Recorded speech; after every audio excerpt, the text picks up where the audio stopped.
కాదు సార్, మీరు బలవంతంగా వదలాల్సి వచ్చిందా లేకపోతే ఇష్టపడి వదిలేరా? కాదండి, నేను 6 సినిమాలు చేస్తే 6 హీరోలు మారారు. కాదు కాదు, బాబీ గారిని నేను అంత మాత్రాన ఇప్పుడు నేనే ఇబ్బంది పెట్టా బాబీ గారిని. ఎందుకంటే నేను కాదు, మీకు కాంట్రవర్సీ కావాలని ఆయన బ్యాగ్స్ ఇస్తున్నారు. అది కాదు, మీకు కాంట్రవర్సీ కావాలని ఆయన ప్రయత్నిస్తున్నారు. ప్లీజ్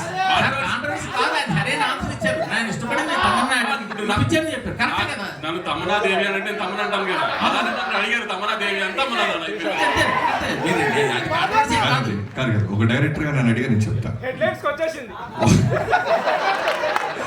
ఒక్కొక్క సినిమాకి ఒక కథకి ఒక హీరో ఎలా ఫిట్ అవుతారో సూట్ అవుతారో అలానే టెక్నీషియన్స్ కూడా ఆ కథే కోరుద్ది. ఈ సినిమాకి తమన్ గారే కరెక్ట్ అని మీ టీం అందరూ భావించాం. సో తమన్ గారు ఈ సినిమాకి దేవి మ్యూజిక్ ఇవ్వలేనంటారు. కాదు తాతగారు, సారీ మూర్తి గారు,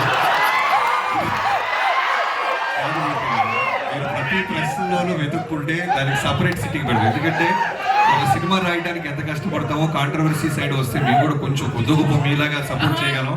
అది సపరేట్ మీటింగ్.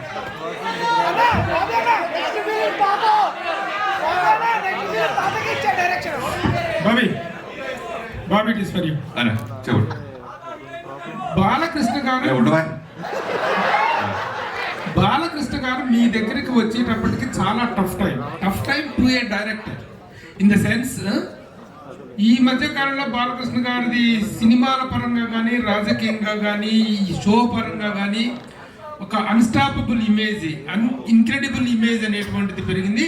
ఇంతకుముందు బాలకృష్ణ గారికి ఇప్పుడు బాలకృష్ణ గారి ఇమేజ్లో చాలా చాలా డిఫరెన్స్ ఉంది. ఇలాంటి టైంలో అలాంటి ఒక ఫైర్ బ్రాండ్ స్టార్ని హ్యాండిల్ చేయటం అనేటువంటిది ఒక ఛాలెంజ్. ఈ పాయింట్ ఆఫ్ వ్యూలో do you have any other special attention to pay or anything else what you have special efforts పెట్టావా? అంటే ప్రభు గారు, ప్రతి సినిమాకి మీకు తెలియదు ఏముండలేదు, ప్రతి సినిమాకి పెట్టాల్సిన కష్టమే. ఒక్కొక్క హీరోకి ఒక్కొక్క వోల్టేజ్ ఉంటుంది.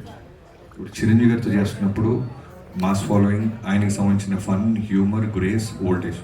బాలయ్యబాబు రంగానే బాలయ్యబాబు గారి వోల్టేజ్ వేరు. అంటే ఇప్పుడు నేను చెప్పేది ఏంటంటే ఈ మధ్య కాలంలో వచ్చిన వేరియేషన్ అంటే అంతకు ముందు మాస్ ఇదిగా ఐడాల్ గా ఉన్నటువంటి ఈ మధ్య అన్స్టాపబుల్ వల్ల ఆల్ కేటగిరీస్ ఆఫ్ ఆడియన్స్ కి రీచ్ అయ్యారు. నేను జనరల్ గా మాస్ అంటే నాకు ఇష్టం, నా సినిమాలు మాస్ గానే ఉంటాయి.